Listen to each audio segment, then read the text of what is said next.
बेटी का माँ के प्रति प्यार। मेरे घर के सामने एक साधारण सी नौकरी करने वाला एक व्यक्ति अपनी पत्नी और एक 14 वर्षीय बेटी कविता के साथ रहता था। कविता के पापा और मम्मी उसे बहुत प्यार करते थे क्योंकि वह उनकी एक इकलौती संतान थी और शादी के 5 वर्ष बाद उसका जन्म हुआ था। वे अपनी बेटी को बहुत ही लाड प्यार से पाल रहे थे और उसकी हर इच्छा को पूरा करते थे। वे किसी भी चीज़ की कमी नहीं होने देते थे।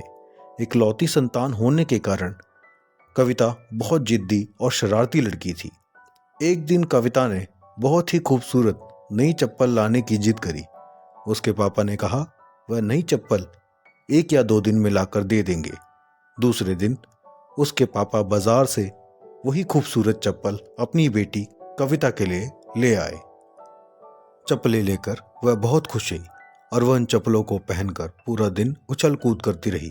पर अगले ही दिन मैं आश्चर्यचकित रह गया जब मैंने कविता को यह कहते सुना कि माँ, ये नई चप्पलें मैं नहीं पहनूंगी, ये मुझे अच्छी नहीं लगी। इनसे तो अच्छी मेरी पुरानी वाली हैं, मैं तो वही पहनूंगी। मुझे उसकी हरकत पर गुस्सा भी आया और उसके पल पल बदलते व्यवहार को देखकर हैरानी भी हुई। शाम को जब मैं टहलने के लिए निकला तो मुझे कविता घर के दरवाजे पर खेलती मिली। मैंने उसे बुलाया और उससे कहा, गुड़िया, जब आपको महंगी चप्पल पहननी ही नहीं थी तो मंगवाई ही क्यों? अब तो वो वापस भी नहीं हो सकती क्योंकि उन्हें आपने कल पूरे दिन पहन रखा था।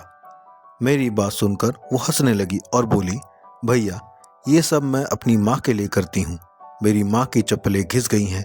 मेरे पापा की तनख्वाह ज़्यादा नहीं है।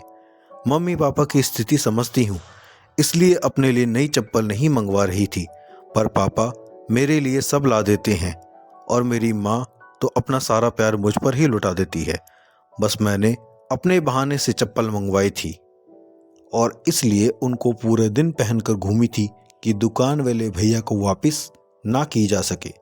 अब मम्मी उन चप्पलों को पहनकर कहीं भी आ जा सकेगी। इतनी कम उम्र में माँ के प्रति इतनी प्यारी सोच और प्यार देखकर मैं बहुत खुश हुआ। उस दिन से उसके प्रति मेरा नज़रिया, जो एक ज़िद्दी और शरारती लड़की का था, वो बदल गया। इसलिए कहते हैं, बेटी कभी भी कहीं भी हो, उसकी जान अपनी माँ में बसती है। सच में माँ बेटी का रिश्ता अनमोल होता है। Thanks for watching my video. Please do like, subscribe and share and comment. Thank you.